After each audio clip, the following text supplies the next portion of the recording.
ایک نیک اور مالدار شخص نے اپنا قصہ سناتے ہوئے کہا، ایک دن میرا دل بہت بے چین ہوا۔ ہر چند کوشش کی کہ دل بہل جائے، پریشانی کا بوجھ اترے اور بے چینی کم ہو، مگر وہ بڑھتی ہی گئی۔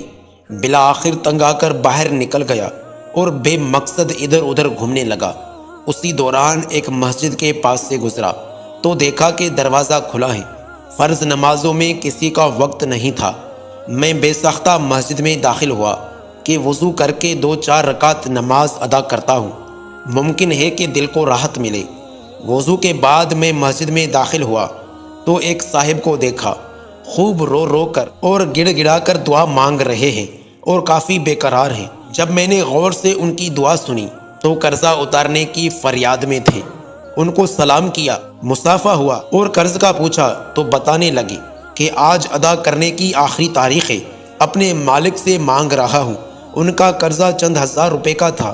میں نے جیب سے نکال کر دے دیے۔ ان کی آنکھوں سے آنسو چھلک پڑے اور میرے دل کی بے چینی سکون میں تبدیل ہو گئی۔ میں نے اپنا وزٹنگ کارڈ نکال کر پیش کیا کہ آئندہ جب بھی ضرورت ہو مجھے فون کر لیں، یہ میرا پتہ ہے اور یہ میرا فون نمبر۔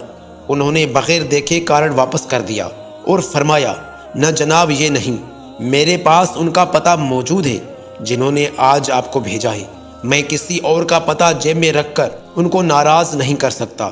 سبحان اللہ و بحمدہ، سبحان اللہ العظیم۔ اس شخص کا اللہ تعالیٰ پر کتنا بھروسہ تھا کہ ان کا دیا ہوا کارڈ بھی واپس کر دیا، کیونکہ اس شخص کو یہ یقین تھا کہ اللہ تعالیٰ نے ہی اس کو بھیجا ہے میری مدد کرنے کے لیے، اور اللہ تعالیٰ ہی مدد کرنے والا ہے۔